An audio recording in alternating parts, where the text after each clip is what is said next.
Se o seu problema é dinheiro e você não tem dinheiro, então você não tem um problema.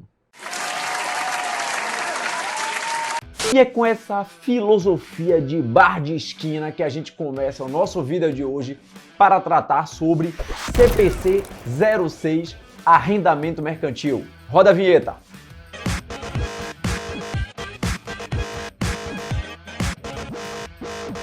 E antes de começar a falar de CPC 06, arrendamento mercantil, eu vou pedir para você se inscrever em nosso canal e curtir, dar o joinha aqui nesse vídeo para continuar motivando a gente aqui, para a gente continuar fazendo o nosso trabalho.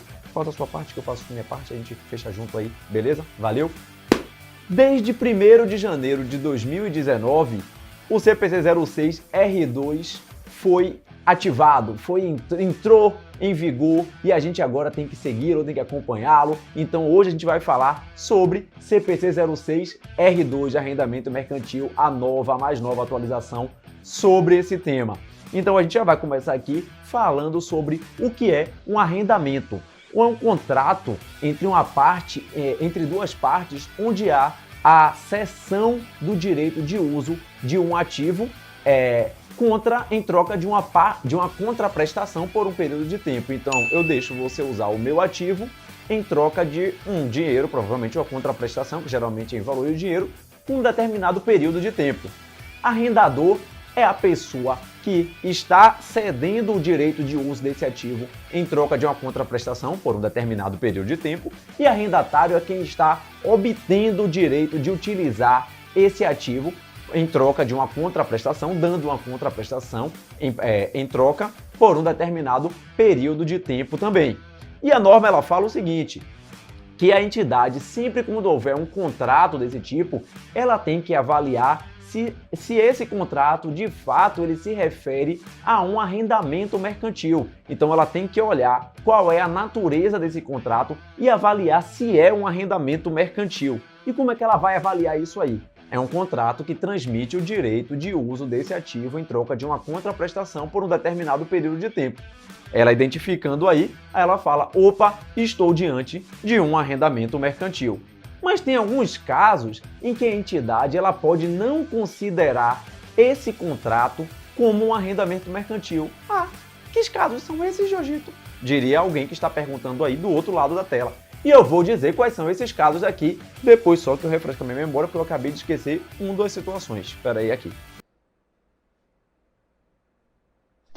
Lembrei, você não vai reconhecer se esse contrato for um contrato de baixo valor ou se for um contrato de curto prazo, um contrato com um período de até 12 meses. Então, se for um contrato de até 12 meses, você está isento de reconhecer aquele contrato como uma operação de arrendamento mercantil. Mas aí lembrando bem, esse contrato tem que ser de até 12 meses e ao final dele não pode haver a opção de compra. Se ao final desses 12 meses houver essa possibilidade de compra daquele ativo, aí já tem que ser reconhecido como arrendamento mercantil. Você não pode se isentar de reconhecer. Mas vamos voltar para os casos em que você isentou, é um contrato de curto prazo, ou seja, de até 12 meses, ou de baixo valor subjacente, de baixo valor. Então você pode não reconhecer como arrendamento mercantil. E nesse caso, como é que você vai fazer? Você vai reconhecer cada uma dessas contraprestações como despesa no seu resultado do período. Então, toda vez que você vai lá dar a contraprestação, partindo do pressuposto que você é o arrendatário.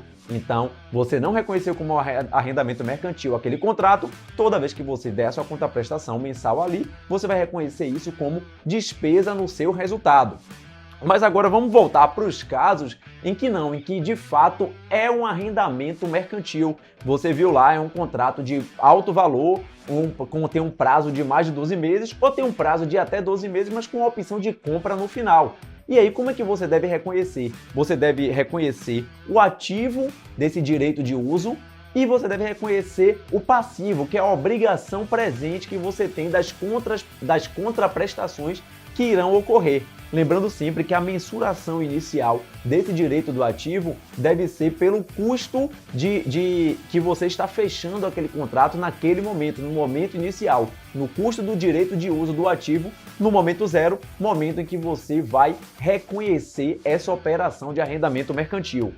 Nos casos que a gente falou de arrendamentos inferiores a 12 meses, por exemplo, então que você considera como de curto prazo, se houver qualquer modificação nesse contrato, você tem que revisitá-lo para ver se ele ainda de fato ele não está acumulando, obtendo características de um arrendamento mercantil.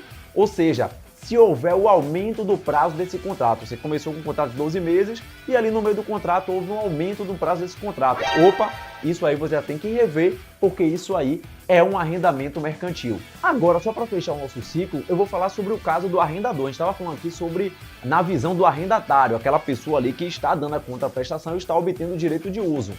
Isso aí foi onde a norma mais se modificou. A revisão 2, que entrou em vigor em 1º de janeiro de 2019, ela modificou principalmente a visão do arrendatário.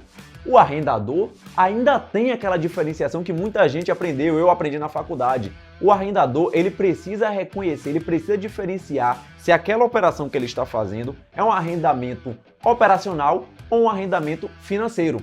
Qual é a diferença? No arrendamento financeiro, há a transferência de todos os riscos e benefícios atrelados àquele ativo para o arrendatário. Já no arrendamento operacional, não há transferência desses riscos e benefícios, então os riscos e benefícios continuam sob a tutela do arrendador e aí por isso mesmo isso aí é um arrendamento financeiro. Então muita gente tinha, antigamente, antes dessa norma, existia essa visão de diferenciação entre arrendamento operacional e arrendamento financeiro também na visão de quem está arrendando, de quem está obtendo esse direito de uso, que é o arrendatário. Agora não mais, agora é sempre arrendamento, só com aquela possibilidade de não reconhecer se for de curto prazo ou de baixo valor. Curto prazo, lembrando, de até 12 meses, sendo que não pode haver a opção de compra no final. Tá legal? Se ligou na magia? Aprendeu? Fique ligado aí, porque arrendamento mercantil ele já pode ser cobrado no seu exame de suficiência do CFC e você precisa estar ligado para não errar questão desse tipo. Eu te encontro no próximo vídeo. Um grande abraço e até mais.